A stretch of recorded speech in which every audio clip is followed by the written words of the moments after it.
Welcome back. Today we're going to look at some of the equipment Roman soldiers would have used. We'll start off by looking at what I'm wearing. I'm wearing chainmail or lorica hamata. That was used to offer protection when fighting the enemy. You may have seen pictures of lorica segmentata, which is strips of metal. That tended to be fitted to the person slightly more. This will be easier to make and could fit different body shapes in an easier way. I would also carry a sword. This is called a gladius. It's a very sharp sword on the end.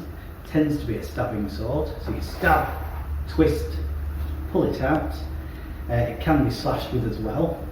The only issue there being when you're fighting in close formation, if you do it to the side, you could hit your own people. And using the sword, I can demonstrate the strength of the chainmail. I'm not particularly brave, but the blade is not going to go through. I'm wearing leather underneath to offer more protection, so if there is an impact, it's less likely to do lots of damage. The big thing here is, if I get hit with a sword at full power, it is going to do damage. The difference is, wearing this, it's not going to cut me in half, so I may survive.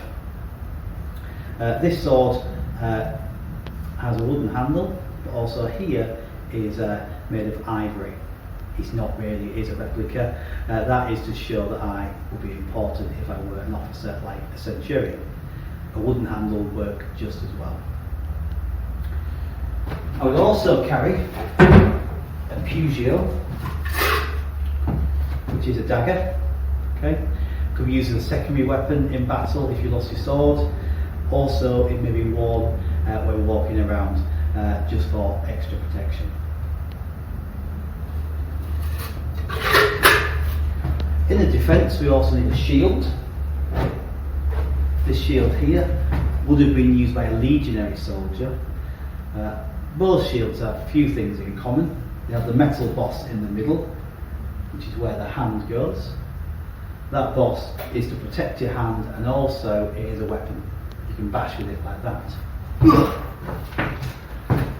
So if that hits someone in the ribs or the face, it will do a lot of damage. Also, it will deflect swords and spears. The curved shape of the scutum can be used to create a defensive formation called the testudo, or tortoise in English. So you get lots of men together and they form a shell using these shields. Some on the front, sides and the top. Another shield which was used is the clepeus. It's a flat shield, it's oval in shape, once again a metal boss in the middle.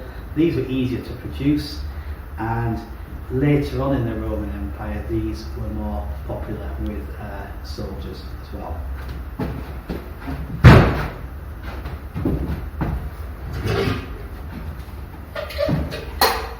I also have a helmet.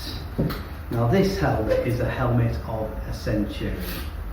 There is a plume on top, that will be horsehair, dyed horsehair of course, we don't get many horses with red hair, and the plume here is to show that the person wearing it is an officer. In battle, it's not like the modern army where there are radios and communication. This would show who's in charge and where the orders are coming from. But the rest of the helmet will be the same for all the men pretty much. Cheek flaps here to protect the face, a bar on top there, so when swords hit the helmet, this offers extra strength and protection. And at the back, this part protects the neck. It also protects the neck from hot weather, but it does show us that Roman soldiers were getting surrounded because they're getting attacked from the back. They're getting hit on the head with hard things. Being a Roman soldier is very hard.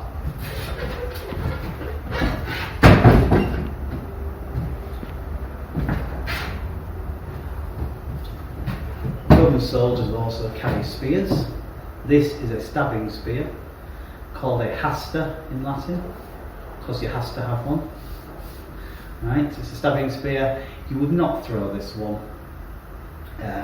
It's not particularly aerodynamic. It's not great for throwing through the air.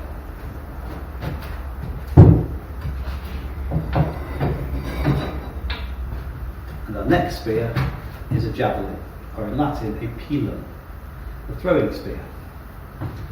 There's different designs of this, different lengths, but one thing that's in common is the part at the end is wider than the shaft here.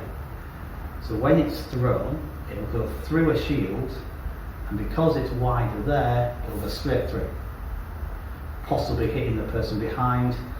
Often these will get stuck in the shield, sometimes the metal will bend, and that will take time to take out in a battle. Quite likely the enemy would throw their shield away. So you disarm them. Pilum, very popular with the Roman army. And finally, in battle, or marching to battle, you would need one of these. It's called a furka, or the furka is technically the stick for carrying your equipment. You could march 20 miles a day carrying your equipment like this. You'd most likely tie your spears to the shaft, your shield to the hand, and you'd march. All the things you'd need: bag, water bottle, pan for cooking, blanket, net for carrying food, and a bag for your other things. It must have been hard work as a Roman soldier carrying equipment like this. You'd also have tents to carry, anything you would need. This is just a simple introduction to what you might need as a Roman soldier. I'm sure you can do some more research yourselves. We'd love to hear any questions you have about that. Do ask away. And maybe you could draw a picture of a Roman soldier.